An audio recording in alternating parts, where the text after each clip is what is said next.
everyone. I want to do this short video, and I want to just bring up a verse, and was my oldest son's birthday yesterday, and this is a verse that when we do our family devotionals, which I might get brave to do live one of these days, is that in 1 Corinthians 15:56, and it is so, or 58. It's 1 Corinthians 15:58 is the verse that he memorized. And when we say, well, does anybody, have a verse that they've memorized? And he usually brings up this verse.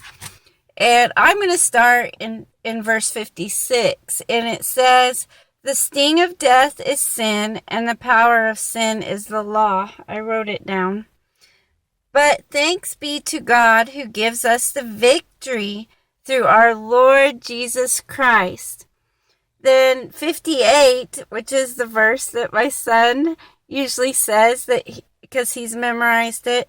"Therefore, my beloved brothers, be steadfast, immovable, always abounding in the work of the Lord, knowing that in the Lord your labor is not in vain." And that's such a good reminder. And for those of you that really want to follow the Lord like me, I really love the Lord and I want to follow him, and that's part of being a believer, is living for the Lord.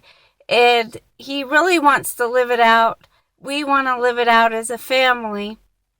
And it's just a good one to memorize, so that when you feeling down, or you feel like no one cares, or there's just it's just no reason for what you're doing, remember this, that if you're doing what the Lord has asked you to do, that your labor's not in vain. But just please do not give up, and just keep going, because if you're doing what God asks you to do, there's going to be fruit. And for those of you that don't know the Lord, I hope that you will seek the Lord and find out that his ways are so much better, and he loves you, and he's not going to give up on you, and he is waiting for you to live for him, and he will be there. Whenever you decide to do that, he will be there for you. So, fellow believers, don't give up. Your labor's not in vain. And I'm telling that to myself too. Love you all, and have a good night or good day. And Lord willing, I will talk to you again.